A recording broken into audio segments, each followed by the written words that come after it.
Good evening, and welcome to another episode of Tailgate Trash Talk. I'm Big Stove. Alongside me is Mr. Gary Freeze. Gary, how's it going, bud? It's going well, buddy. Good to see you. Good. Thanks for keeping me on my toes tonight. I totally forgot to send you the invite there, so all good, buddy. Appreciate it. I figured we couldn't do the show if you didn't get us in the studio, right? That's right. So just real quick, you have your beer stein. I do. I ordered the travel mug. Yeah. And so I opened it finally. It came on Saturday. I finally opened it today, and I'm like, I didn't order a coffee mug. But anyway, it's a nice little, like a 12-ouncer travel mug here, and both sides has the Tailgate Trash Talk. So I'm utilizing it tonight. I love it so far. So we're good to go, bud. I've got the Haskins one too. It is convenient, man. It is. I've got the little things, Haskins. Nice. It is convenient for sure. Yeah. I like the polo. I got a couple polos as well. So you got to rep the brand, right? That's right. The brand. For the brand. Oh, well, it is episode 8. We're 8 episodes in to the college football Tailgate Trash Talk season. Last week was a little bit of a downer week as far as head-to-head matchups, top 25 matchups, this and that. Still some upsets, but overall, probably one of the more low-key of the college football weekends up to this point. Yeah, I think it was a good week for the CFP also, right? There's not going to be a lot of movement for the committee as we saw, right, with the reveal last night and the update. Chaos is something that we all love as fans, but sure, when the CFP has to explain and, talk about some of the things like, Oregon against Washington was kind of holding with them a little early on, and I started to feel pretty good about my pick. We were feeling pretty good there about our and then not so much. So, nope. Things like that. I think the CFP likes some steadiness early in the playoff rankings to lend them some credibility. I know if I were on the committee, I would much rather my top 4, my top 6 win, in the first few weeks, and then make it easier for you. When they start playing each other, then you can say, well, they played each other, right? Obviously, They were part of the top 6. So, the Michigan State loss, which we'll talk about, is one that kind of rocks the college playoff. At least, in the first week, it was surprising to see one of them go down. But yeah, we did warn the Spartans. We did. Purdue, man. And they're going to go lay an egg against Ohio State this week, just like they did after the Iowa win. Jeez. Oh, well, with that being said, let's go ahead and recap last week's games real quick. Ohio State, Nebraska had this one. I picked my Cornhuskers. Ohio State was, I think, a three score it was a pretty big favorite spread there. Probably the game that saved Frost's tenure there at Nebraska, at least for one more year.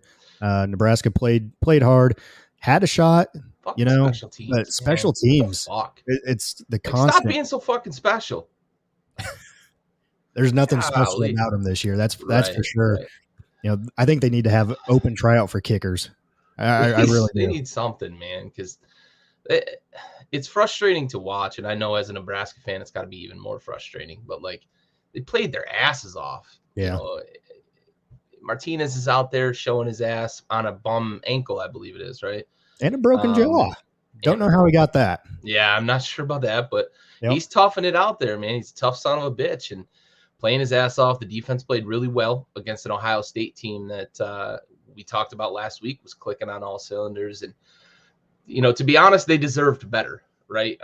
They deserved a chance to potentially win that game. And they had a couple of shots where they could have made a difference in that game, but it's a tough one, but I do think, like you said, I think the fight, the moxie, and the fact that Scott Frost is kind of the beloved son, I think they're gonna keep him, I think, for one more year. Yeah. And it might be the right decision, to be honest. And I know it's frustrating. It's frustrating to be, what are they, 3-5 now? 3-7. 3-7, something. Yeah. So I know it's frustrating, but like they're playing hard for the guy. They are. And you see bits of improvement. The special teams really fucks them every fucking week. He better figure that out in the offseason. For sure. Yeah.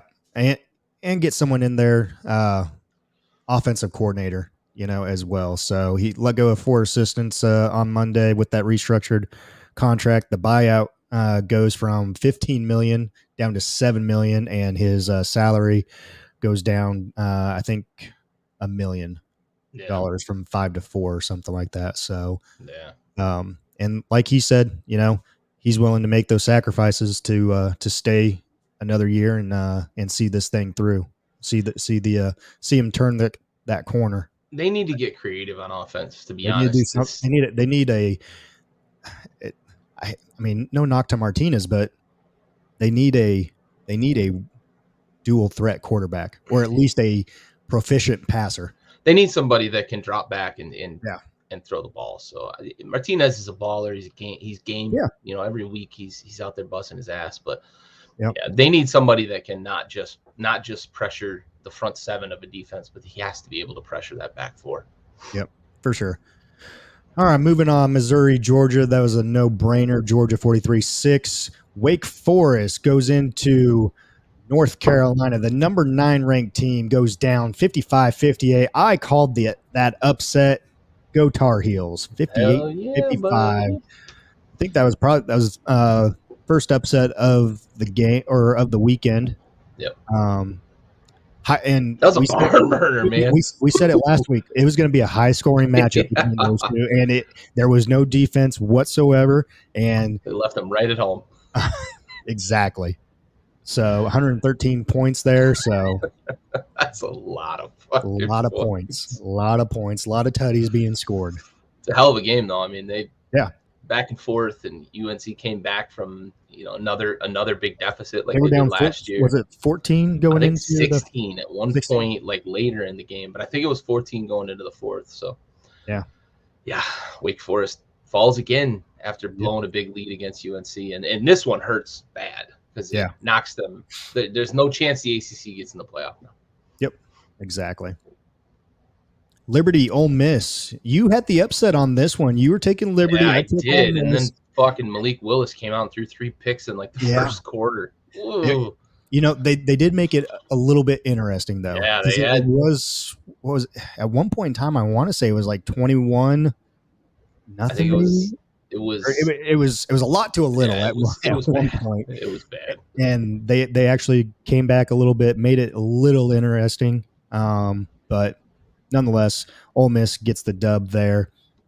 Illinois, Minnesota. PJ Fleck gets that 7-year extension, and down goes the Gophers. Row the boat. Illinois goes into Minnesota 14-6. Yeah, the boat sprung a fucking leak. Yes, it did. Pittsburgh, number 25, took on Duke 54-29. Pittsburgh, not a shocker there. Kenny Pickett had a nice little rebound weekend there, coming off after that loss last week. Tulsa, Cincinnati, 28-20. Cincinnati, number 6, Cincinnati beat Tulsa.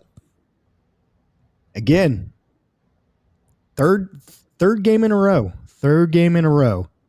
They're not doing themselves any favors. No. It's frustrating too. Like, they keep winning, but honestly, like if that's how they're going to win, the committee's going to find excuses to keep them out. Yeah.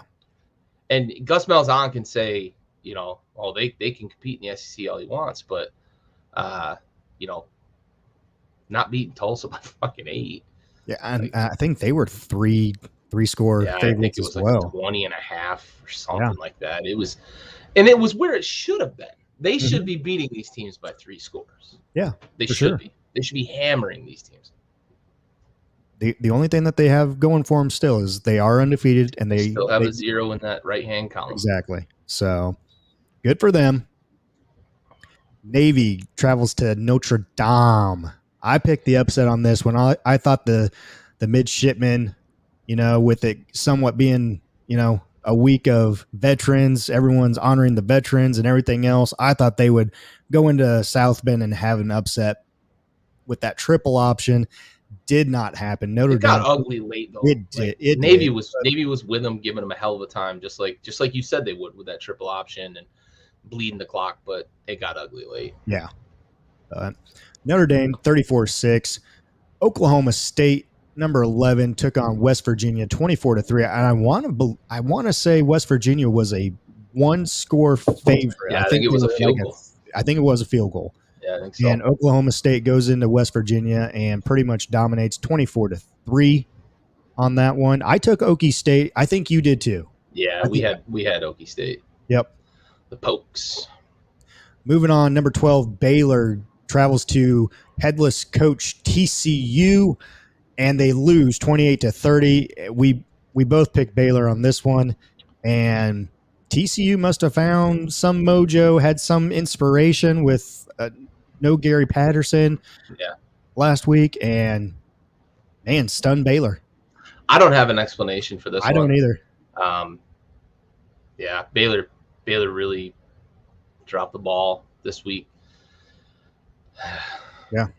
Gary Free Sr. Yeah, man, let's go. Let's go, Gary Free Sr. Love it. Thanks for coming on again. Appreciate it. Oh, Baylor. Yeah.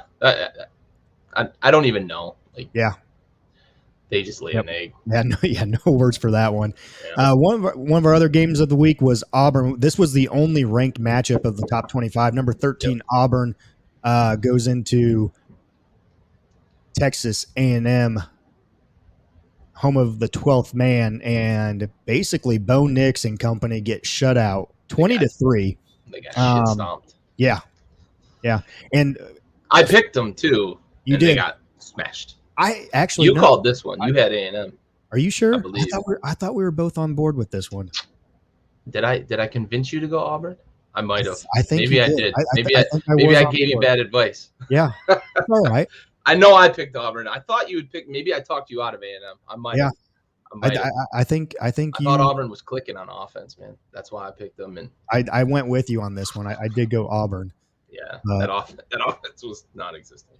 But here's where, and it was after the fact that we had already picked them, and I would have never went against them had I known this fact beforehand. But did you know that Texas A&M offers a barbecue class? Oh God, I need to go back to school. Right, dude. Barbecue 101. Barbecue 101. Who teaches it? Tell me one of the pit bosses teaches. You would have to think that you would get some well-known figures in there. It's not some random chef with his fucking white coat and his fucking fancy hat, his saucier hat. It's some dude in fucking holy jeans, big old shit kicking cowboy boots, a fucking wife beater, sweating in the food. Like, this is how you make the food taste good. You got to drip all your sweat in it. Fucking lippery, absolutely. Big old golf ball in his lip. Camouflage hat on. Yep. You know damn well Bubba Ray's teaching that fucking class. Exactly. So definitely need to go back to college and take a barbecuing 101 class. Dude, that's awesome. Yeah. I did not know that. So, that is never so going cool. against Texas A&M ever again, because of that fact right there. That might be the coolest, like, optional or offering that I've heard of. Like, some colleges have some really neat stuff. They have some really off the wall type stuff, but like barbecuing.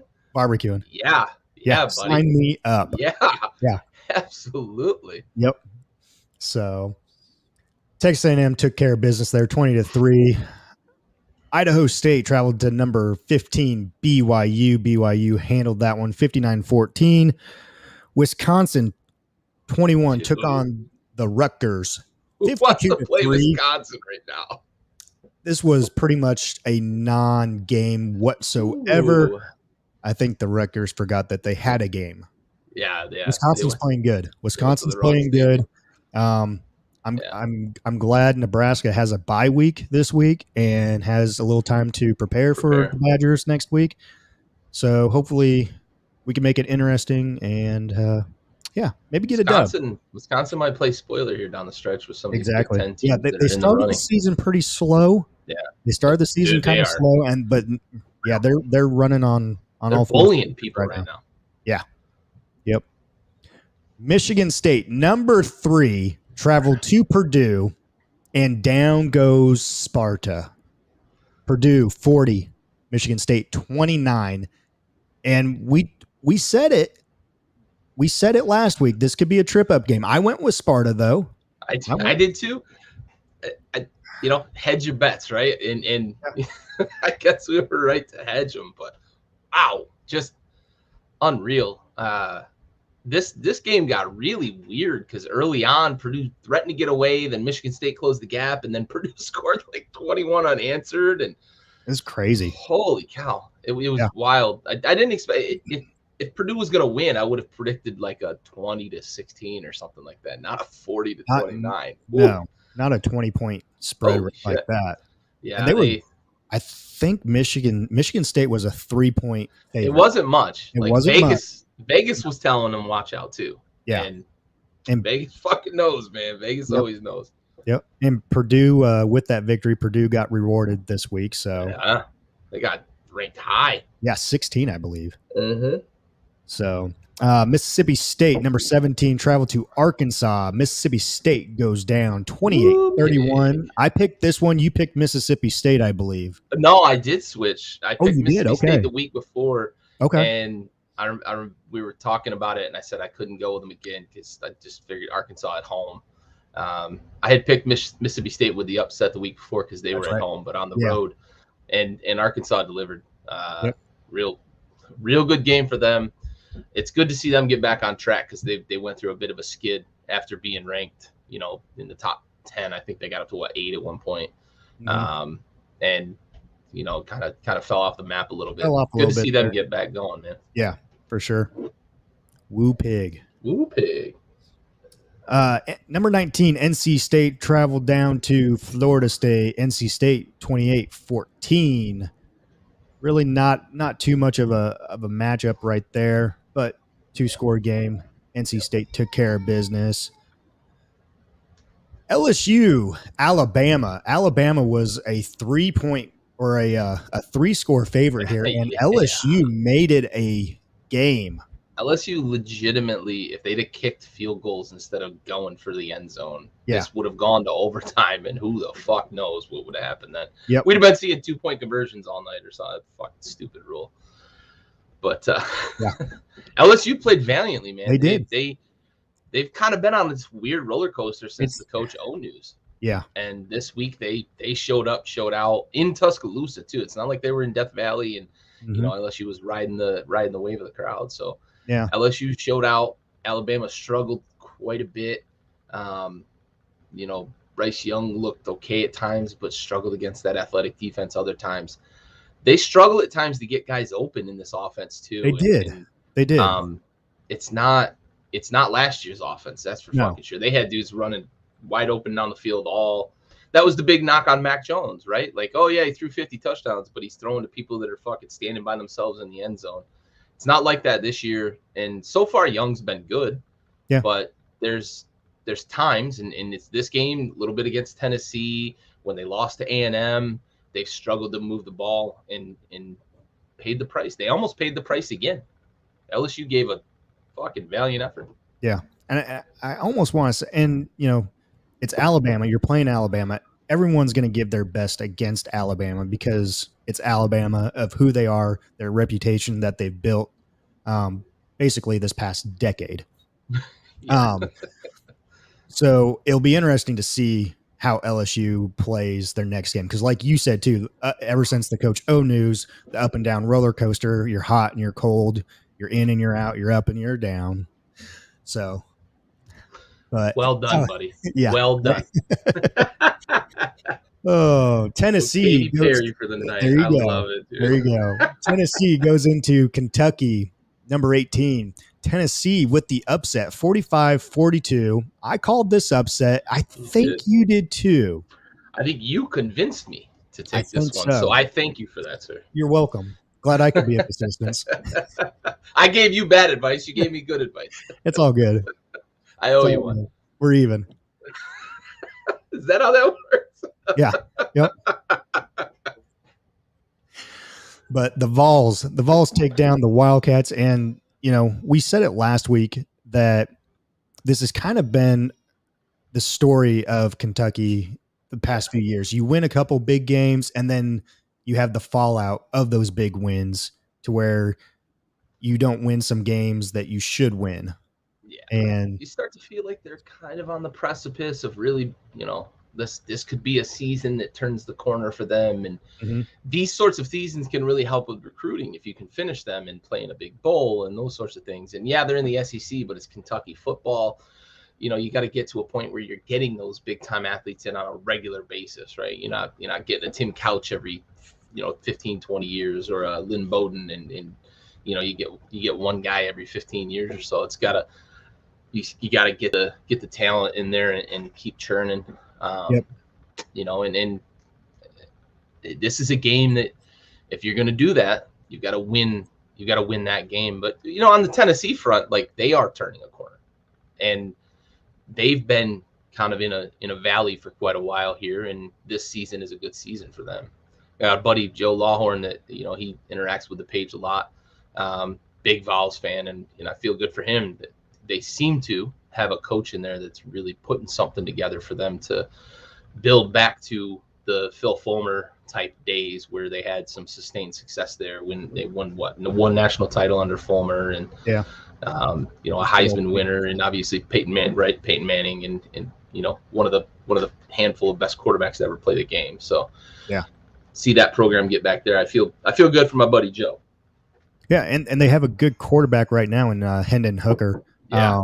He's playing, kind of went from a no name to being a name that's being talked about in the SEC right now and in college football in general.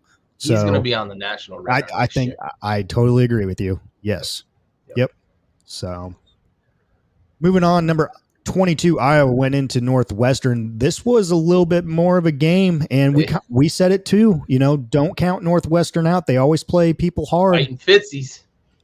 Iowa squeaks out the victory, 17-12. They almost made it 3 in a row. Yeah, that would have been real bad for them. It would have been. Yeah, but the Fighting Fitzies, man, you can't look past them. So, Boise State goes into Fresno State and takes down the number 23 ranked Fresno State Bulldogs 40-14. And where has the Fresno State Bulldogs offense went? And our boy Jake Haener, who was on our Heisman stock report early on in this college football season. Yeah, wow, it's tough, man. They go and they beat San Diego State, and then they come back and lay an egg against Boise. And Boise's kind of a tricky team still. They're not the same team they were under Peterson, and but they're still, they still get talent in there for a team that's in fucking Boise, Idaho. Yep. But that's a bad loss, dude. 26 points, and you only scored 14, and you really hang your hat on the offensive side of the ball if you're the Bulldogs, and not good. I think Haener's still a guy he's got the tools to be looking to the next level, but that's a pretty tough loss there. Yep. That it is. Oregon, number 4, traveled to Washington. Oregon Ducks took care of business against the Huskies 26-16. And again, we mentioned it earlier. It was a close game early on, and then Oregon just took care of business there later on in the game. Yeah, Washington threatened a little late, but it never really got into it after Oregon kind of got away from them. So I wanted this so bad. You and me both. I wanted it. We were both on that Husky train. Like the Huskies went up like 7-0, and I'm texting you. I'm like, yes, let's go. Yeah, absolutely. And then, I wanted that so bad. You and me both, bud. Indiana traveled to Michigan, take on number 7, the Wolverines. Michigan took care of business 29-7. Michigan winning after that defeat. And not much of a game there. And then you had San Diego State, number 24, taking on Hawaii 17-10. And this was a closer game. Hawaii's not that good, but like we said last week, so hard. It's so hard. It's so hard for teams to travel to Hawaii with that time change and everything else. So a little bit closer game than it should have been. But nonetheless, they came out of there with the dub. So that was your Week 10 review. Overall, not a bad week for us for picking some games. We picked a few upsets that, we were really hoping for. It was stretching it a little bit, but, nonetheless, not a bad week of picks there. So with that being said, we'll take a quick 30-second break to hear from our sponsor at PocketPairClub.com. Pocket Pair Club, club number 26881.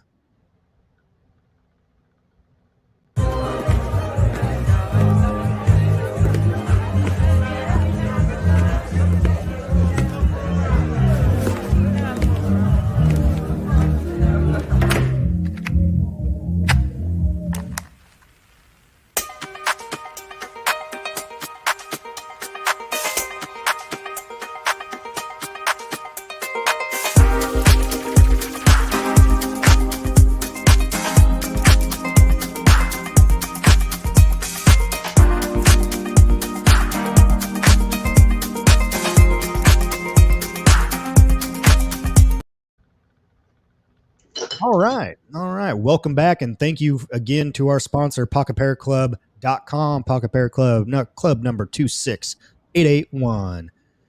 So that was Week 10 review. Let's move on to the Week 11 preview, and we highlighted some games we want to talk about for this week. We'll just run through a quick schedule here real quick, and we'll touch base on the circled ones. Tomorrow, North Carolina travels to Pittsburgh. Pittsburgh, 6.5-point favorite. Gary, who do you got? Yeah, I'm going to go Pittsburgh on this. I think Pickett's going to be able to carry that offense against this really bad UNC defense. And I'm probably going to have to rethink, not to spoil the lead here, but I'm probably going to have to rethink my Heisman stock after he hangs a big number on UNC. Because I have Pickett in my Heisman, I'm going Pittsburgh on this one as well. Pittsburgh at home. North Carolina doesn't have a defense, so I think Pickett's going to pick them apart, and they're going to score some tutties.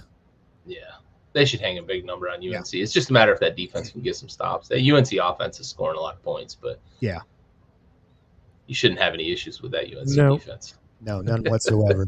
Cincinnati, number 5, travels to South Florida on Friday night game under the lights. Cincinnati's a 23.5-point favorite. Coach Fickle, look at that number. That's what you should be beating South Florida by. At least that. Cincy should cover if they're gonna play in the playoff. Cincy should cover against a really bad USF team. I'm taking Cincy. I'm going to go out on a limb here. I'm going to lay the points. I'm going to say that Cincy gets right this week, and we're going to see them win with some style. Give me like a 45 to 13 type win. Wow. I'm laying the points this week. They got to get right, man. They got it. Like, Cincy's got to realize they're up to 5 in the poll. They got to get there. You got to win with some style. Don't let teams behind you with 1 loss leapfrog you. Don't let the committee decide, fuck, we actually do kind of like Oklahoma because we don't like Cincinnati. Go win with some fucking style. Beat these motherfuckers by 30. You got to. Okay. All right. Going out on a limb there. It's a bold move, Cotton. See how it plays out. Fucking great quote. You're killing it tonight, man. I'm going Cincy on this one. I don't think they're going to get that 4. You're probably right. I think it's going to be probably like a 2 score game. But yeah, I'm going Cincy on this one. It's not enough. Damn it, Cincy. I know. Let's go. Saturday, New Mexico State travels to Alabama. Holy cow. I'm surprised there's even a line on this game. I am too. 51.5 points is the spread here. They might cover. Are you going to lay the points here? I'm thinking they're going to cover. I think so too. I think this is going to be like a 56-0 type game. Like, New Mexico State should not score any points on that Bama defense. So if Bama can pitch a shutout, I'll lay the points. So yeah, give me Bama. I'm thinking like 56-0. That's what it should be. They should be up like 42 at the half. At half, yeah. And then take their foot off the gas and don't give up a late tutty, and you might cover. Yep. 51.5. It's crazy. Yeah. Silly. Michigan, number 6, unranked Penn State. I can't believe this. They go into Happy Valley. And it's a noon game, too. I can't believe this is a pick'em. Like, come on. And it's an even. Yep. I can't believe that. James Franklin is thinking about his next coaching job. I'll go first on this one. If it was a night game in Happy Valley, yeah, I'm definitely going Penn State. Really? You would? Yes. Oh man. Since it's a noon game though, the kids aren't sauced up yet. But it is home.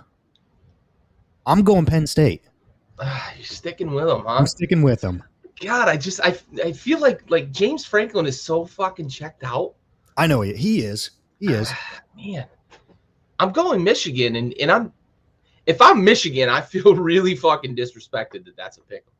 And that better be motivation for that locker room. Like, Jim better have that line pasted in the locker room. That's bulletin material. Right, absolutely. And if he's worth even half his weight in salt as a coach, he's putting that in everybody's face, right? Tape it to their face masks. They have to look at it through the whole practice. These dudes should be so motivated as an 8-1 number 6 team to go into Happy Valley and be fucking pick 'em. They better be motivated. Better be motivated. But I have to say, Vegas always knows something. They know something's up. I'm going Michigan, though. You're going Michigan. Okay. All right. Next pick'em game, Oklahoma, number 8, travels to number 13, Baylor. And this, Oklahoma is a 5.5 point favorite. Noon kickoff as well. And this is where I have a question for you before you make your pick. Okay. How in the actual fuck? I know where you're going. Number 12 Baylor lose to TCU and get ranked 13. Number 13? And Michigan State loses to Purdue, who's beaten Iowa. Right. Who was the number 2 team. And they dropped 4 spots. The committee is weird, man. I feel like they do their top 6 or 8, and then they just start fucking throwing teams at the point. There's no way Baylor drops 1 spot losing to TCU. I think they completely forgot. Maybe Baylor lost last week. Maybe to TCU without a head coach. That confounds me. I don't. I looked at that this week and I said, "It's just what? Really?" Yeah. Don't get me wrong. I think Baylor's doing some good things as a program, but after a loss to a TCU team, you drop 1 spot. 1 spot. Get out of here. Anyway, sorry, I didn't. Oh, no, you're fine. I knew exactly where you were going with it. I was about ready to make the comment. So, my goodness. I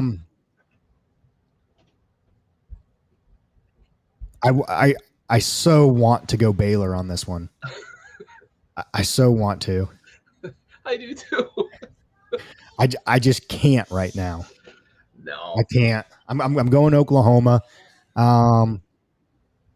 Yeah, Oklahoma. Me too. 5.5 sounds right. Oklahoma by a touchdown.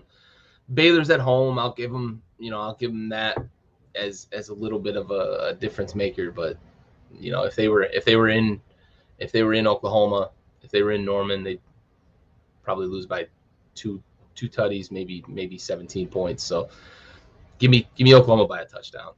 All right. I don't trust Baylor right now. No, especially not after that loss. Yeah, to TCU with no coach. Can't. Yep. Mississippi State travels to number 17 Auburn. Bo Nix and company are a 5.5 point favorite as well. I'm going Auburn. I'm thinking they're going to have a bounce back game.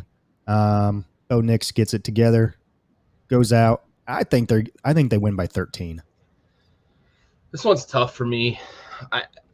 Early on, I was ready to say I'm back, Bulldogs, I'm back, but I just think Auburn at home. Give me Auburn at home. I don't know that they cover though. Give me Auburn by 3 by a field goal. Okay. Gary Free Sr. is on the Oklahoma train there. Sooner. There you go, bud. Northwestern travels to number 18 Wisconsin. Wisconsin 24-point favorite. I'm going Wisconsin on this one. They gonna cover? Yeah. Yeah, I got them big. They're bullying people right now. I think they've got too much for Northwestern, and it's in Madison. Yep. Wisconsin by probably 4 tutties. Yeah. Number 24 Utah travels to a 1-win Arizona team who finally got on the win column last week. A 10-3 ball game. 10-3 victory. It was their first win in like 380 some days or something. Like it was bad. Yeah, it was bad. Utah 24-point favorites. Yeah, sure. Yeah. I'll go with that. Yeah, that sounds about right. Utah to cover. Georgia travels to Tennessee. Georgia 20-point favorites. I got Georgia, and I got the points. You got them covering? Mm-hmm. I'll take Tennessee with the points, but give me Georgia to win the game. Probably by 16. Okay. Another one of our matchups that we circled, number 19 Purdue travels to number 4 Ohio State. Ohio State 20-point favorites. Does Purdue play spoiler maker again? I told you last week I've got this really nasty hatred for Oklahoma and Ohio State. Yeah, and me too. I want to pick Purdue, but man, I don't know that I can go against Ohio State right now, especially at home. If it was in West Lafayette, maybe. They went into Iowa. I know. Ohio State's not Iowa though. Okay. I don't know that they're going to cover though. It's 20 you said, right? 20. I think that's what it was. DJ Stroud have a bounce back game. Yeah, I think he's got a better game this week. They're at home. 13. Maybe. Okay. And to use that one. Spoiler maker. Yeah, absolutely. You got to keep that one chambered, buddy. Got to keep that one chambered. Of course. That's a good one. Yeah, so I'm going to go against you here, and I'm going to doing it? Yep, I'm doing it. Yep. Why not? I love that big dick energy, buddy. Why not? I love it. We every week, spoiler up. Let's go. We have had upsets. We have had upsets throughout college football every single week. Yep. Purdue has proven that they can take on those top-ranked teams. They've been 2 of the big ones. Yeah. So let's make it 3 for 3. Hey, 3 for buddy, 3. I like it. I'd love to come on here next week and tell you, hey, Stove, you called it. I was wrong. Fuck the Buckeyes. Yeah, absolutely. I like that energy. Let's go Boilermakers. Minnesota rowed the boat, travels to number 20, Iowa. Iowa, 5.5-point favorite. Gary? I'm gonna go. This one I've been so tossed up on. I'm just gonna make a call on the spot. I'm going with the Fighting Gophers, buddy. I'm doing it. I don't trust Iowa. Like, get your V-neck sweater vest on and everything else. A little bow tie. Yeah, we're gonna row the boat. I don't trust Iowa. Like, since the loss to Purdue, they have not. They haven't been the same. They've not been the same team. I agree with you there. They very well could have made it 3 in a row last week against Northwestern. I think Minnesota is exponentially more talented than that Northwestern team. So give me Minnesota going into Des Moines. Not Des Moines. They don't play in Des Moines, but Iowa City. Give me them going into Iowa City and knocking off the Hawkeyes. All right. Well, I'm going to go with the Hawkeyes there just because can't stand PJ Fleck as well and that sweater vest. So I'm give me the Hawkeyes and give me the points.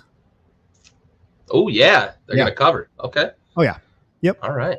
Southern Miss goes into finally ranked UTSA Roadrunners. The fucking playoff committee got their heads out of their ass. Yes, and where's our boy Aaron at?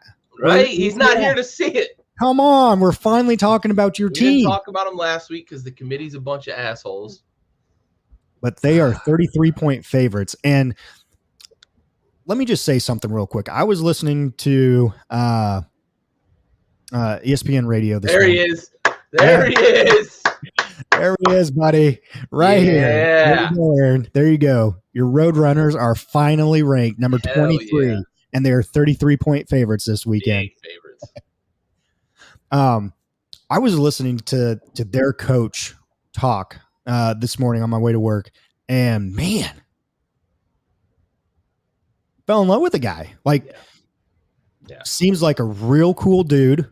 Has passion for football, passion and love of his players. Oh yeah, that's the big thing that rings. And whenever I hear that guy talk, genuine dude, very humble about everything, and just seemed like a real genuine type guy. And so, Roadrunners. I'm on board the Roadrunner train. Thanks, Aaron, for bringing them to us. Hell yeah, Roadrunners. They're gonna cover, big one, 50-16. Yeah, Texas high school football, and found that out this morning as well too. Yep. And it was interesting, and not to go on to a Texas high school football tangent here, but it was interesting to hear him talk about the Texas high school coaches and how it's different in Texas than it is everywhere else. And he said the coaching association there, everyone knows everybody. Everyone is for everybody, and this and that, and to where, that's why these college coaches, are good friends with these high school coaches and everything else like that. It's different in Texas as opposed to California, Florida, some of these Louisiana, where you have some of these other talented, rich states. It's not like you can go into a high school and, your coach, you may not know that high school coach. In Texas, all the high school coaches and all the college coaches, hand in hand. So it was really neat hearing him talk about all that this morning. Yeah, it's crazy there too. Like, you see a lot of that because the high schools, like in most states, when you coach, it's a collateral duty that you get paid like peanuts. Yeah. Right. It's a pretty thankless job. And, I coached a JV squad 2 years ago, not this past baseball season, but the year before. And you start to realize how thankless of a job it is when you do it, right? Yeah. And I look back on how much of a dickhead I could be to like coaches and shit in high school, and I'm like, man, fuck 17-year-old Gary, right? Like shit like that. Like you don't get enough return on it. And you see these guys that have this immense passion.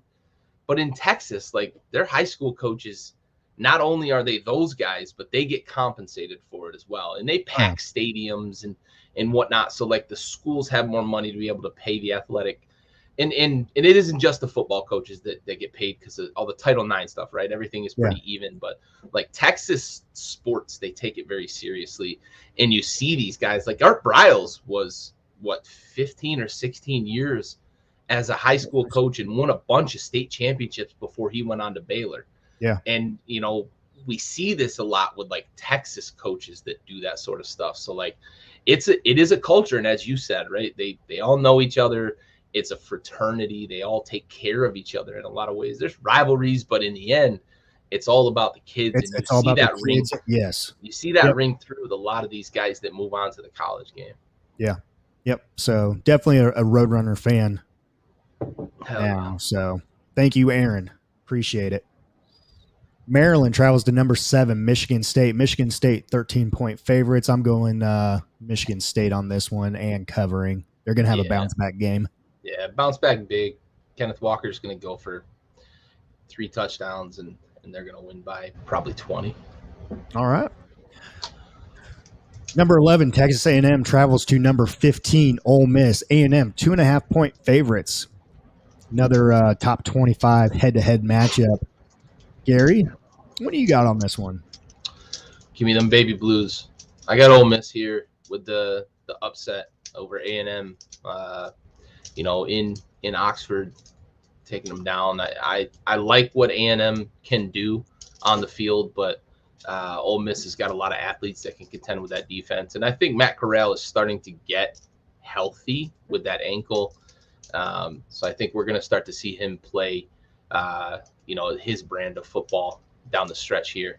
And I think that's going to be the difference against A&M. High scoring game, but, you know, some probably 40s for both. But give me Ole Miss in a tight one. And it is a 7:00 game, so it is a night game. That's a tough one. This one's nip tuck. Yeah, it wasn't an easy pick. I'll go opposite. I'll go opposite here. I'll go A&M, and I'll take the points as well. So, number 9, Notre Dame travels to Virginia. Notre Dame, 5.5-point favorite here. Be careful. Yes. Be careful. Yep. Virginia's a better team than they get national credit for. And you're going to Charlottesville. It's a night game in a pretty raucous, like that campus is pretty raucous for their sports. Be careful. That's all I will say for Notre Dame. I'm taking Notre Dame probably to cover, maybe by as much as a touchdown, but be careful. I'm going to go opposite here. I'm going to taking it. I'm taking the Cavs here. I'm going upset alert. That's not a crazy pick for a second straight week. And I picked North Carolina against Notre Dame. You know, they traveled to North Carolina. Or no, it was opposite. North Carolina went there. You know, I picked Navy last weekend over them, you know. Notre Dame's had some close ball games. They've not been super convincing. No, they haven't. And so, and like you said, Virginia doesn't get the credit nationally, you know. And they're a better football team than their record shows. So I'm going Virginia on this one. Yeah, I have no qualms about that. Legitimately, if I could call Brian Kelly right now, I would tell him, you fucking better be careful. Yeah. Yep. Next one, NC State, number 16, takes on the Demon Deacons of Wake Forest, number 12. Wake Forest, a 2-point favorite. Wake Forest coming off that upset loss to North Carolina. I don't like the spread here. Yeah, these are the trap spreads. These are the ones Vegas tries to get you to go nuts about. Yep. These are the trap spreads. I think Wake Forest is going to win this one, but I think it's going to be a 2, maybe 3. Yeah. 3-point or a 3-score game. I'm going Wolfpack. You going Wolfpack? I'm going Wolfpack. I like what they're doing there. I like that they play a good control the tempo style of football. And I think that's what's needed against Wake Forest to keep that high-powered offense, keep Sam Hartman off the field. Sneaky dark horse, by the way, Heisman guy. Keep an eye on him as we close in on the end of the season because he's talking about Sam Hartman. Yeah, he's putting crazy numbers, man. For sure. But yeah, give me NC State to keep the ball on the ground, short passing game, play some good defense, tight upset, maybe even on a last second field goal. All right. All righty. Number 25, Arkansas travels to Death Valley, LSU. Arkansas, 2.5 point favorite here. Night game as well. Night game at the Valley. Do you pick against history?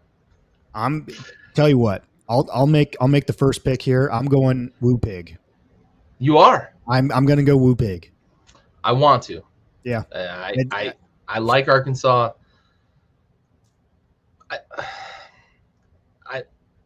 I'm fully aware that the roller coaster might go back downhill. Oh, right. But what I saw from LSU last week is a team that's got some fight in them and that is playing for some pride here down the stretch. So because it's in Death Valley and it's a night game, I'm going to go LSU, but my confidence level isn't very high. Yeah. That point spread is about where my spread is, right? Like we're going to win, but we're going to win by our fingernails. Yeah. And I have no problem with that pick either. I could have gone either way. Yeah, this one's flip a coin, right? Yeah. It all depends on which LSU team shows up. Yep. TCU travels to number 10, Oklahoma State. Oklahoma State, 13-point favorites. Now, yeah, I'm going the Cowboys. Yeah. I'm going two tutties. Here's I'm probably going bigger than that, honestly. Maybe 3 tutties. When things like this happen where a coach is fired, sometimes you get a little bit of like a pick me up, right? How long that can last is often it's like a game, maybe 2 games. So maybe they come in and give the Pokes a run for their money, but I don't see it, honestly. The talent disparity between Oklahoma State and TCU, I think give me Mr. Gundy and his boys by probably 3 tutties. I'm a man. I like it. Washington State travels to number 3, Oregon. Oregon, 14-point favorites. Unfortunately, I'm going to have to go with Oregon on this one. Washington State without a football coach right now as well. This is a night game, 10:30. Now, 7:30. Yeah, it's still a night game for Oregon as well, but I'm going Oregon. Can we get Mike Leach to coach 2 games this weekend? Ooh, right? Yeah. Like, do your Mississippi State game. That's fine. What time is that one again? That's an early game, right? It is. That's a 12 o'clock game. So, right. So fly your ass to fucking Oregon, man. Go up to Eugene and let's do this fucking thing, right? Exactly. Let's do it. Yeah. And the time difference, right? You get 2 more hours. So you got plenty of time. Right. Take your ass from Auburn all the way up to Eugene, Oregon, and let's fucking do this thing. Knock these goddamn Ducks off because I'm tired of the CFP. But I don't think that's going to happen. So give me Oregon and probably pretty handily. Yeah. I'm with you on that one. Nevada travels to number 22, San Diego State. San Diego State, 2.5 point favorite. This one's a trap. It's a trap game. Man, this is your Admiral Akbar game. Yeah. Okay. Who are you going with?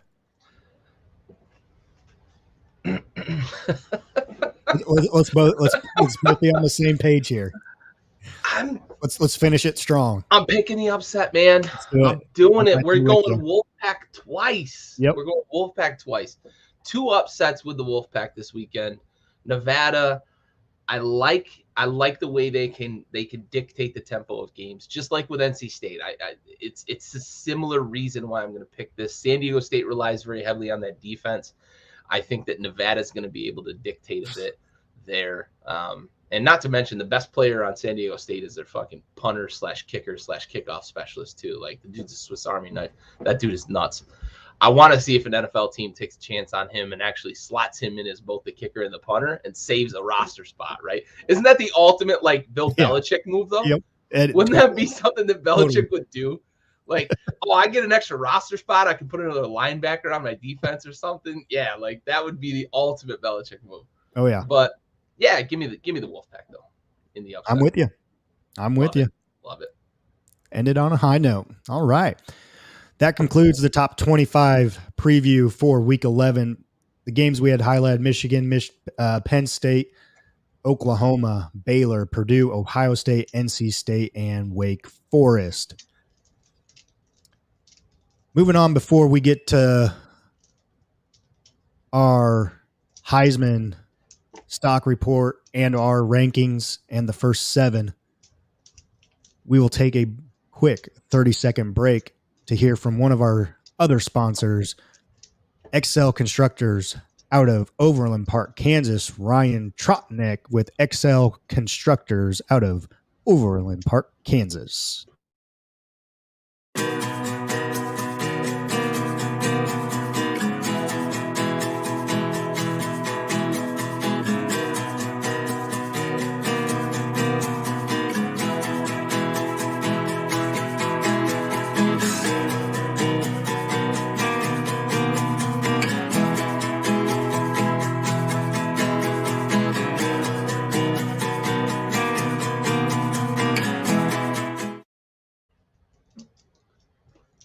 Thank you, Ryan Trotnick and XL Constructors out of Overland Park, Kansas.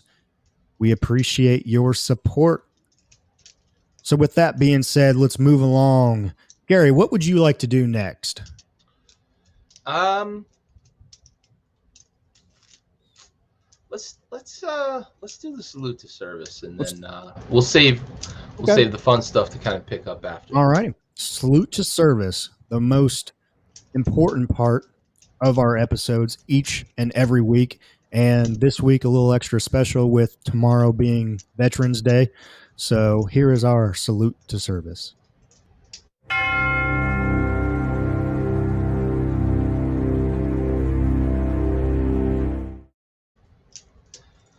All right, so I put in a little extra homework to kind of dig. You know, we've talked a little bit about some people that were, you know, lost in training incidents. We've talked about some people that were lost last night, you know, lost after their service. You know, Raul, that great salute to a World War II veteran. So tonight I wanted to kind of focus on somebody who, you know, was in the line of duty doing something that I think, you know, people can kind of understand and relate to. So this week's episode goes out to Chief Warrant Officer 2, Kirk Fujigami Jr. He died November 20th, 2019, serving during Operation Freedom Sentinel. He was 25 years old at the time, out of Hawaii. 25-year-old Chief Warrant Officer it's a bad dude. It's not easy to make that rank and to make it at such a young age. You know, that dude was absolutely at the peak of performance in the military. His unfortunate accident was it was incurred while providing security, airborne security, Overwatch essentially. And I know when you watch movies, you hear about Overwatch and anybody that plays Call of Duty, right? To kind of put it in perspective for those that you know, maybe haven't served. But they were serving as Overwatch security for troops on the ground in Afghanistan's Logar province. Also killed in the crash was Chief Warrant Officer 2, David Nadel. You know, they were pilot, co-pilot. You know, Chief Warrant Officers will fly helicopters. You know, so, you know, when you watch Top Gun, it's Lieutenant this and Captain that. But, you know, the guys that fly the helos that are in very close to combat. First you'll have to unlock your device. Anyway, the guys that are in actual combat, right, close face to face with the enemy. They're flying these helos, man, and it's close quarters. Relatively close quarters for an aircraft. And these two soldiers were unfortunately lost. During a battle with or at least an engagement with enemy troops within Logar province. So this week's episode goes out to Chief Warrant Officer 2 Kirk Fujigami Jr. We have the watch, sir.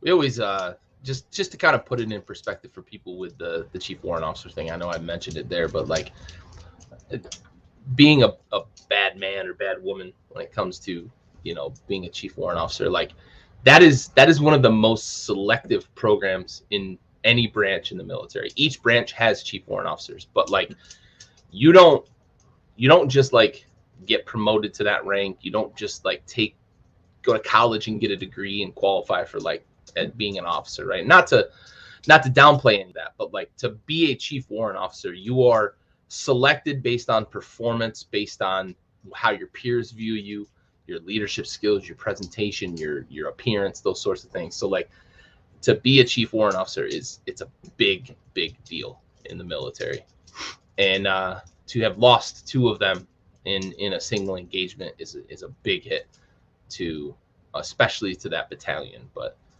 to the military as a whole. Yeah, for sure. And I believe I remember, and correct me if I'm wrong here, but remember you and Raul talking about before on the Chief Warrant Officers have to be very, very knowledgeable. They're the experts, man. Yeah. The absolute, they are grilled. Their performance evaluations are combed over. Yeah. They are the experts on whatever it is that, right, there's Chief Warrant Officers that serve in a number of capacities within each branch, but whatever their field is, whatever their expertise is, that rank is, you are like the guy. Yeah. Or gal. So, absolutely. Nope. Again, that's part of our best and most important part of our episode each and every week. And that the Salute to Service is brought to you by Folds of Honor, foldsofhonor.org. And a big shout out to, there we go, the Folds of Honor hoodie. Give a special shout out to all the veterans out there, Gary, yourself included. So appreciate your service, sir. Thank you, sir.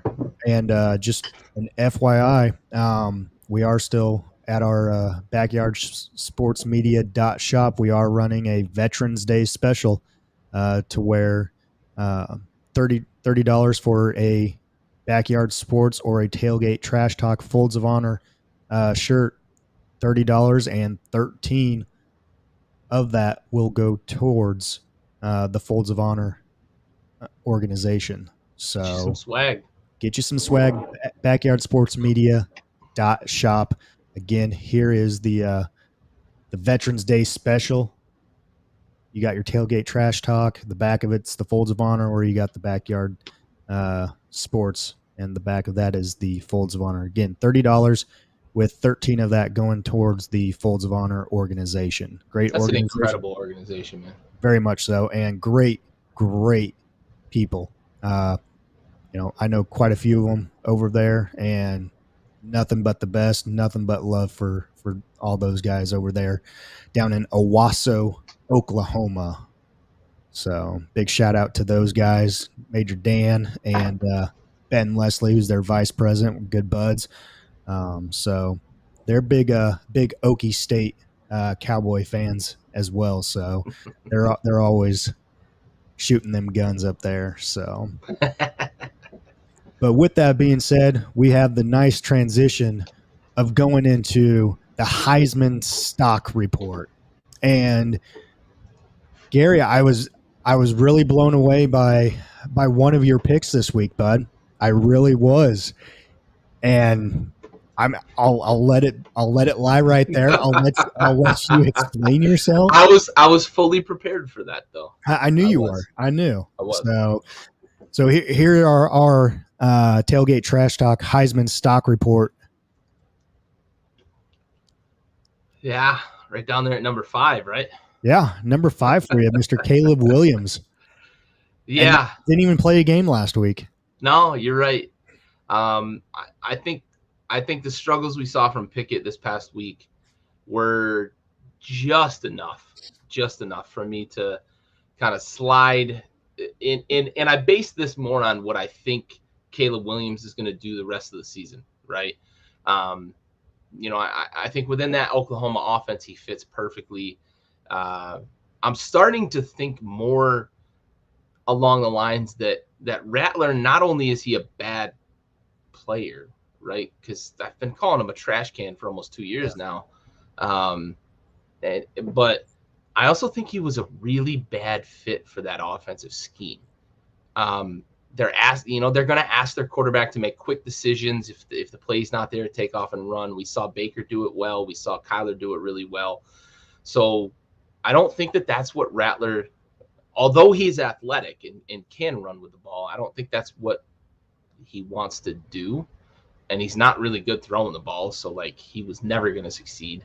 Some GM is going to fuck up when he goes and crushes it at the Underwear Olympics because he's 6'3" and 220, and he's going to run a 4.5, 4.6 and throw the ball. I heard a quote today that I have to steal now. I had the strawberry through a battleship from Bo Jackson. I've heard that too. And now David Pollock drops the fucking gem on me today. He could throw a football through a car wash and not get it wet. So I'm adding that one to my arsenal. But Caleb Williams, this pick really was centered on where I think he's going to be able to go within this offense. And I mentioned earlier, Pickett's probably going to throw up a 50 spot and make me rethink that because, that's what I have to do on a weekly basis. Yeah.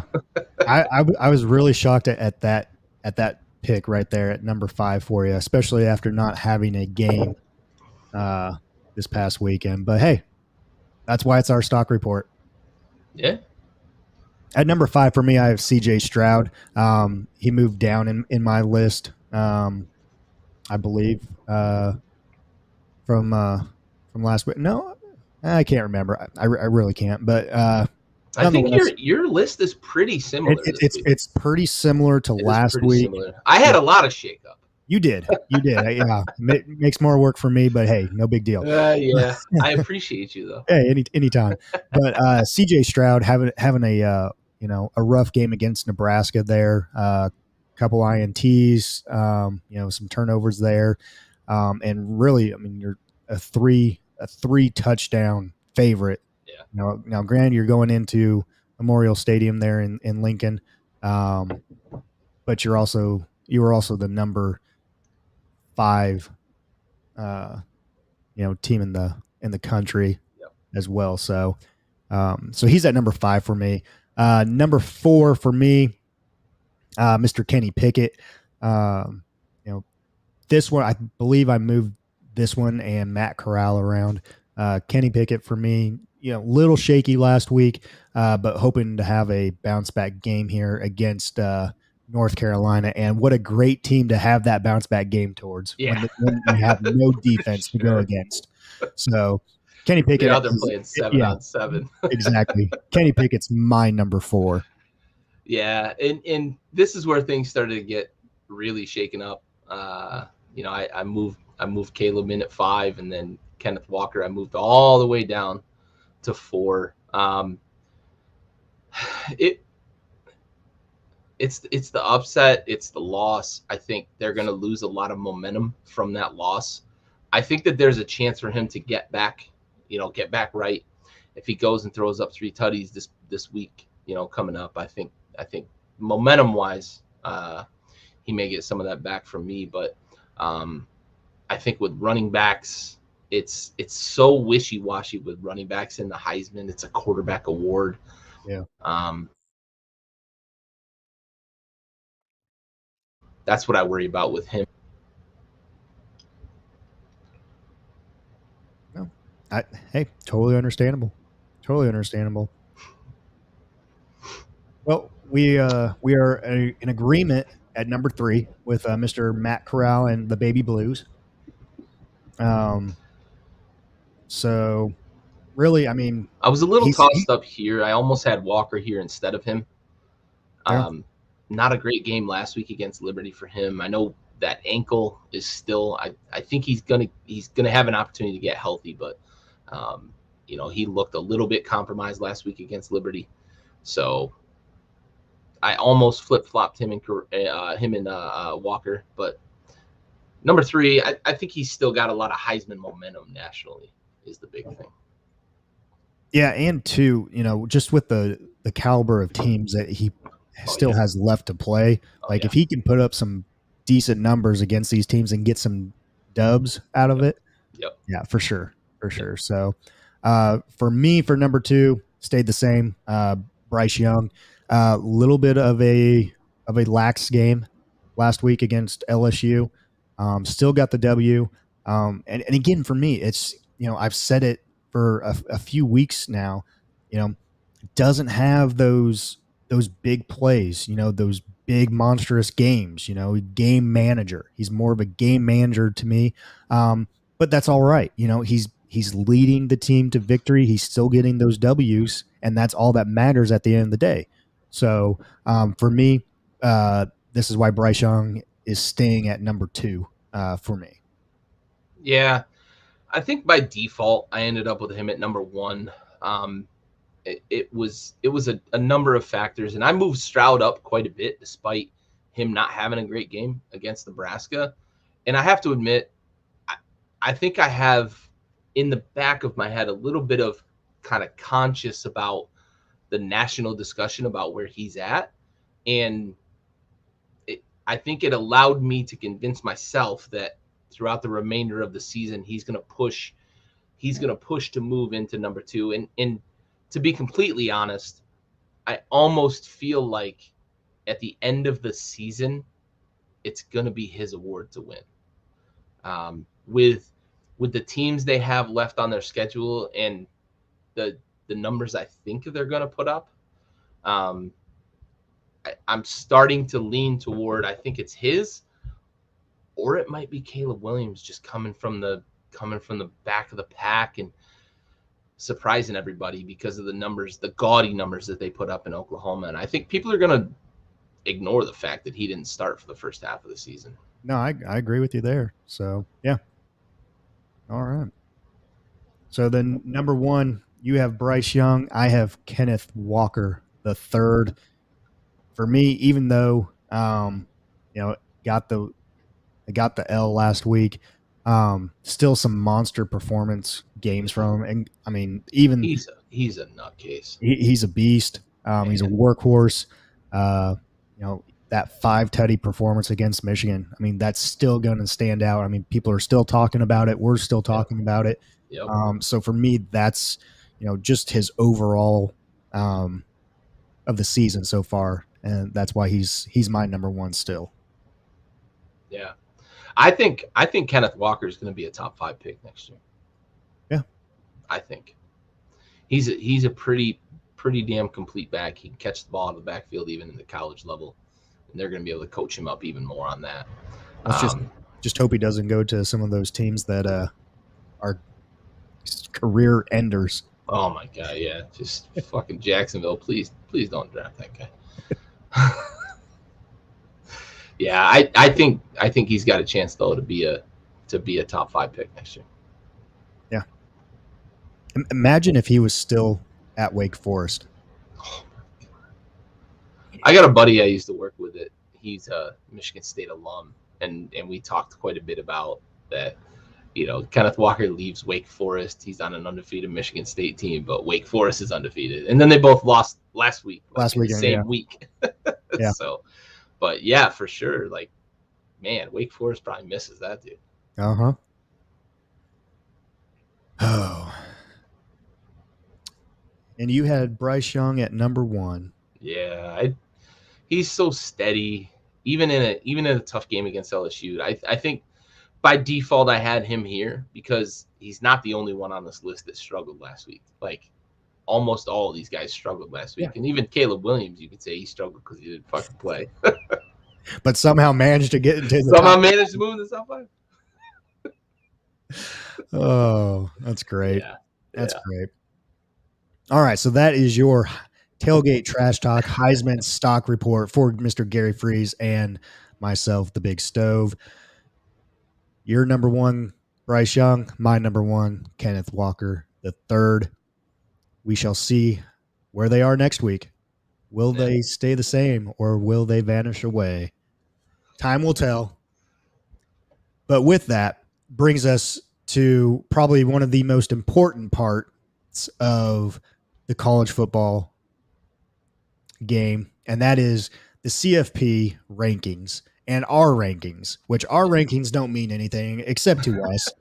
But the committee should really right. They're wrong though. Exactly. The committee should definitely have a look at, how we came up with these rankings for ourselves and take notes and apply those notes. Get the fucking Oregon Ducks out of there. God damn it. To next week's decision. Totally agree. So with that being said, Gary, let's go with your rankings. Your first 4 in, first 4 out. Yeah. So I was tossed up a little bit at number 4. That was the big one for me. With Michigan State's loss, obviously they're dropping out of the first 4 in. I couldn't quite decide between the two. I honestly think that both Alabama and Ohio State are going to be in by the end of the year, if I'm being realistic about where the CFP committee is going to be. But for me right now, number 1, obviously Georgia. I don't think there's any question. If you don't have Georgia at number 1, you fucking see your way out, right? I have Cincinnati at number 2. Probably could have flipped a coin between them and Oklahoma right now. To me, an undefeated Oklahoma team is still above some of these one-loss teams, especially with the way they've looked. They look a lot better with Caleb Williams at quarterback. If Spencer Rattler was still at quarterback and they were eking out wins that they shouldn't get, I probably would understand knocking them out of the top 4. But undefeated in a Power 5, I kind of have to, at least in my opinion, that carries some weight. Ohio State, I ended up with them at number 4. I didn't like the way Alabama struggled last week against Tennessee or LSU at home too. And I know Ohio State didn't have a convincing win, but theirs, in my opinion, was a bit more convincing than Alabama's. I think there's some issues in Alabama with that offense. We talked about it earlier. They don't seem to get people open when they go to the pass game, and especially the way they did last year. And I think that's going to be an issue when they play Georgia, especially. That Georgia defense is fucking otherworldly. So I still have some trepidation about Alabama and putting them in the top 4. I moved Oregon up to number 6 only because Michigan State lost to an unranked opponent. I would have had them lower. I wanted to kind of put a big X through them and just say that, like, there's no chance they're going to get in. If Michigan wins out, they'll leapfrog Oregon. Notre Dame, I think if they continue to win, eventually will leapfrog Oregon. That Pac-12 competition is just bullshit. And to lose to Stanford is a nightmare. And I know a lot of people are talking about the head-to-head with Oregon over Ohio State. That was in week 1. I've seen how bad Oregon looks on a weekly basis since then. So that win doesn't mean a fucking thing to me anymore. Week 1, weird things happen in week 1 too. So I don't put a ton of stock in that week 1 matchup. Right now Ohio State looks better than Oregon does, so I'm giving them the nod. Michigan, they hold their own fate in their own hands, though, right? If they win out, they have to get in because they play Ohio State. They've got Penn State. They've still got some good competition on their schedule. So I think Michigan more so than probably the rest of those 7 through 8 or 6 through 8, Oregon, Michigan, Notre Dame. For me, Michigan holds their own fate because they have a game with Ohio State left on their schedule. Alabama's got a game with Georgia left. I don't know that Bama's going to beat Georgia this year, though, honestly. It'll be tough. I think Bama's going to be on the outside looking in this year. So let me ask you this real quick, because you said if Notre Dame keeps on winning, that they'll leapfrog Oregon, who keeps on winning. Does it mean anything to you if Oregon keeps on winning and wins the Pac-12? Do you still support and stand by your answer there with Notre Dame leapfrogs them without having a conference championship? I do, because the competition in the Pac-12, like, you could play 9 championship games and it would mean nothing to me in that conference. That's not a good conference. The ACC this year is really down, but you've got teams that are starting to assert themselves a bit. Pitt, Wake Forest, UNC starting to figure it out. I would pick all of those teams over 95% of the Pac-12. The Pac-12 is awful. I don't put stock, just because they're a quote unquote Power 5 conference. I don't put stock in their championship game. Okay. No. I never supported that either, right? When the CFP said winning a conference championship gives you a leg up over a school that doesn't win a conference championship, because that's a very subjective thing to me, right? Winning the Pac-12 championship is not the same as being the loser of the SEC championship game, right? So I don't necessarily support that. They've got to do better. We've talked about it though. They've got to do better. This 4-team thing is not working. It's not working. Well, and we can touch base on that, but they have until December 1st, the first or second, I believe, to kind of come to a decision on what they want to do, how they're going to expand it, if they want to expand by the year 2024.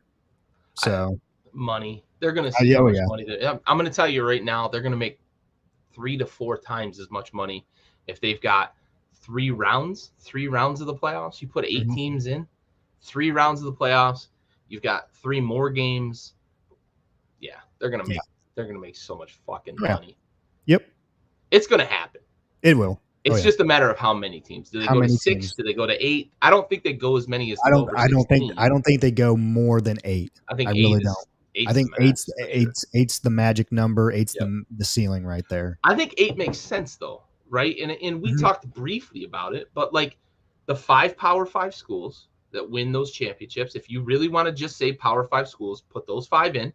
You put the highest ranked non-Power 5 school in, regardless of if they're undefeated. The highest ranked non-Power 5 school gets in, and then you've got 2 at-large bids that you can the CFP picks them, right?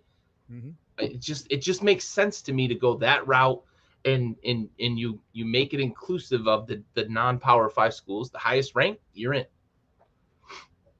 Yeah. Time will tell on what they decide and how they decide. So, you know how much money you'd make with all those fucking money markets in though? Oh, I know. Whew. Yep. You'd guarantee you've got a West Coast market, an East Coast market, a Southeast market, a Texas market. Like, you've got all those markets in every year, no matter what. Yep. You never have to worry about chaos taking money away from it.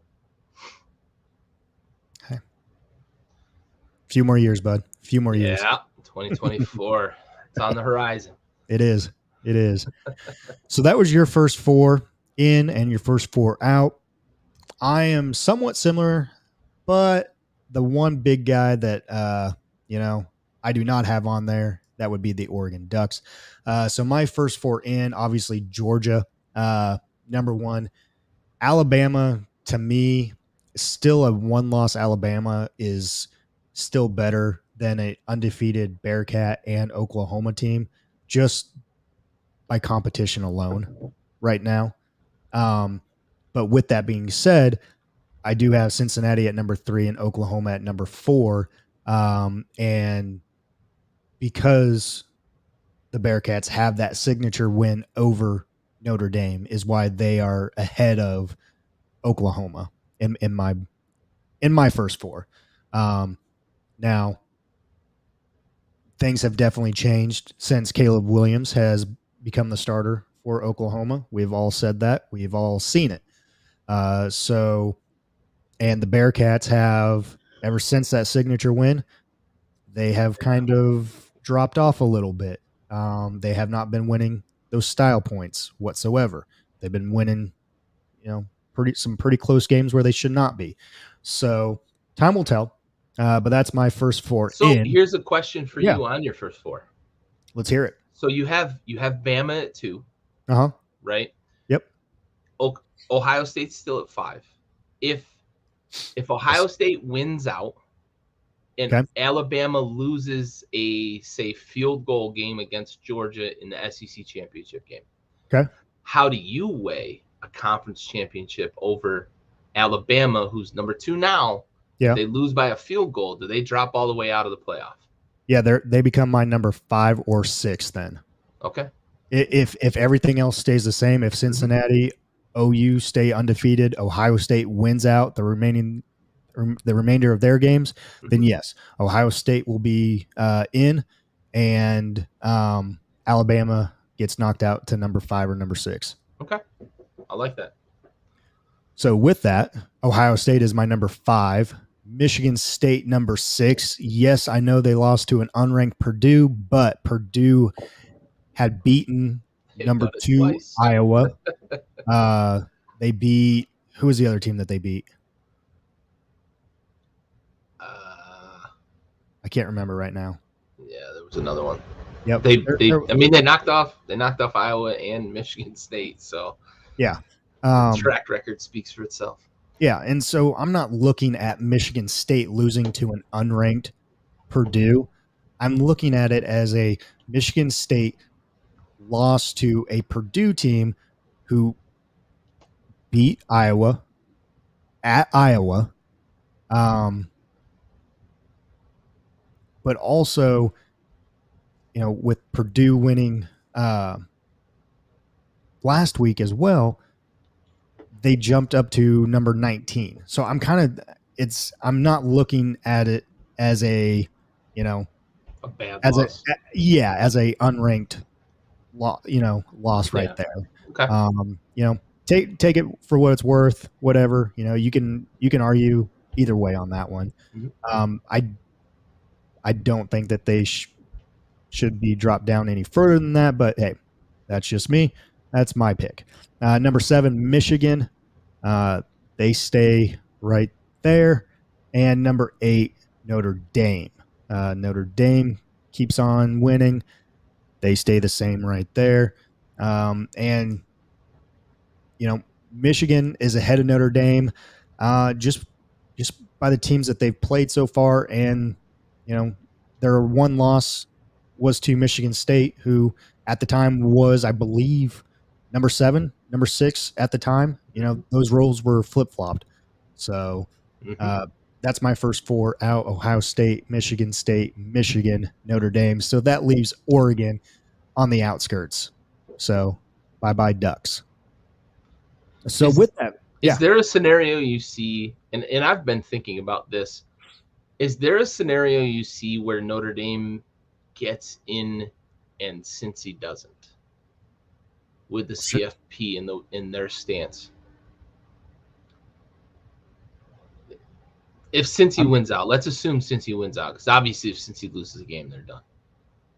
You can't lose to that level of competition. If Notre Dame wins out, does the CFP find a way? Say like Oklahoma loses a game, Ohio State loses a game, Michigan loses a game, Michigan State loses another game. I think it all depends on who they all lose to. Yeah, because if Oklahoma, say Cincinnati loses, they're done for sure. Yeah, because of that conference that they play in, it's trash. So that would move. So let's just take my standings. So that would move Oklahoma to number 3, Ohio State to number 4. So then let's say Michigan beats Ohio State. Ohio State then is out of the Big Ten championship game. Michigan is in it against probably Wisconsin at this point. It's either going to be Wisconsin or Iowa. Yeah. Probably Wisconsin. Then Wisconsin beats Michigan in the Big Ten game. Michigan knocks them out. So now, now you have Sparta ahead of Notre Dame. Notre Dame keeps on moving up. They keep on winning. Michigan State loses somewhere down the road to whoever. Then OU. OU keeps on winning. They're at number 3 because of the Bearcats. OU loses the Big 12. They beat Oklahoma State. Battle of Bedlam. Then they turn around and lose to Oklahoma State. In the title game. Alabama wins against Georgia in the SEC. So now you have a Georgia and Alabama. Obviously, Alabama would leapfrog Georgia. I would imagine Georgia would just drop to number 2 or number 3 with that loss. They're going to stay in the top 4. So now you have Georgia, Alabama in. And now you have Notre Dame right there, along with whoever's sneaking up behind them too. Yeah. So, I mean, so many scenarios. Fucking Oregon gets in that scenario. No. No. I think that's where you take a, and it all depends on, how you lose, who you lose to and everything. But do you take a 1-loss OU who just lost in the title game, who was number 3? Maybe. Let's just say they lose by a field goal, a last-second field goal. Yeah. And at that time, Oklahoma State's number 8 or something like that. Who knows? Whatever. How much does a Cincy loss hurt Notre Dame's chances? That could be tough. Yeah, you're right. Yeah. Because I think Notre Dame's strength right now in the CFP's eyes is 1, it's the brand, but 2, it's that their only loss is to a team in front of them. Yeah. So, and Notre Dame really hasn't played, and this is they've been living tight. They've been living tight against teams where they're not that great of teams. Yep. Yep. I mean, their toughest game so far has been Cincy. That was a top 10 matchup right there. Other than that, everything else has been, the USC game, that's been talked about for years. That matchup, USC is, they fired their coach this year. Mm-hmm. They've been a shadow of themselves. The North Carolina game. North Carolina's been down this year. Navy gave them troubles, but ended up, that score, like you said earlier, that score ended up being, it looked more out of hand than, it actually was. So yeah, it's just, they haven't been taking care of teams that they should be taking care of. So yeah, I mean, a loss to Cincy could definitely hurt Notre Dame. I mean, and especially, and I hate to go back to it because you were just talking about, but that conference championship, because it does have a factor in some of these people's minds, and we've seen that before. We've seen it before with the CFP. Someone I think I mentioned it last week or 2 weeks ago with, I think it was TCU looking, they were sitting number 4 and then they got leapfrogged by Ohio State, and it was all because of a conference championship game. Yeah, absolutely. So that does loom large in the committee's eyes. And yeah, like I said a minute ago, you can't look as bad as Ohio, like that season with Ohio State, right? Like you can't look as bad as they did for 8 weeks and then score 50 in a title game and be like, oh yeah, this is one of the 4 best teams in the country. Like, and then they go get fucking blown out in the first round of the playoff. Like you can't fall victim to the moment. I think the committee does that a lot. Yeah, I agree. So that was Gary's first 4 in, first 4 out, my first 4 in, first 4 out. So here is the actual top 7. We're showing the top 7 of the CFP rankings. And without fucking Oregon, without a shocker there, Georgia is number 1. They stay number 1. Alabama, even with a close victory over LSU last weekend, they stay at number 2. Michigan State loses to Purdue. They were number 3. Oregon was number 4. Oregon slides up. Everyone basically just slid up a spot. And Michigan State fell to number 7. So you have Georgia 1, Alabama 2, Oregon 3, Ohio State moved up to number 4, Cincy moved up to number 5, and then Michigan. And this is where the lot of controversy was last night. Number 6 was Michigan over number 7, Michigan State. And, everyone was talking about the head-to-head matchup. It was just a week ago that Michigan State beat Michigan, blah, blah, blah, this and that. And Michigan State just fell to an unranked, quote unquote, unranked. I'll say the same thing I said with Oregon, right? Like, I don't care about your head-to-head when you lose to fucking Stanford. I don't care that you beat Ohio State early in the season when you lose to fucking Stanford. With Michigan State, I don't care that you beat Michigan when you lose to Purdue. And I know Purdue moved up to 19. We saw them move up to 22 after the win over Iowa and then get their asses handed to them. They're up to 19. If they go to the horseshoe and get their dicks handed to them, like, ooh, we really still going to talk about Michigan State in the head-to-head. And I get it, but it doesn't fucking work like that. You don't get to go lose to a team you should beat by fucking 20 and think that, because we beat Michigan, we're okay. You're not okay. Yeah. That's a bad loss. Michigan doesn't have a bad loss. No, they don't. Right? Like, you could look at that Michigan State game as a bad loss because of how you lost. You were up big. You were up by. It's a game you shouldn't have lost. The game you shouldn't have lost. Absolutely. I agree with you 100%. You should not have lost that game. Yeah. But at the time, it was not, and it's still not a bad loss. Right. It's not. Right. If Michigan State goes and loses the next 4, then maybe we need to talk about that. Yeah. But I don't see that happening. No, but yeah, no, I'm with you. I'm with you on that. Yeah. So. The head-to-head thing, there's too much of that sometimes, I think. There's an appetite for it, but you have to understand that that's not the only deciding factor, right? Yeah. Michigan doesn't have a bad loss. They didn't lose to an unranked opponent. They lost to a top 10 opponent, top 8 opponent. And they lost in a nip-tuck game to a top 8 opponent. And yes, it's a game they shouldn't have lost. I will never, ever try to disagree with that. That's a game they should not have lost. But it is not a bad loss. Nope, I agree with you.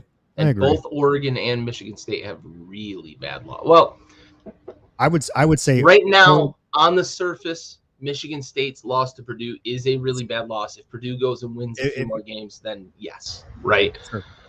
Oregon's is a really bad loss. Really bad loss. Yes, totally agree.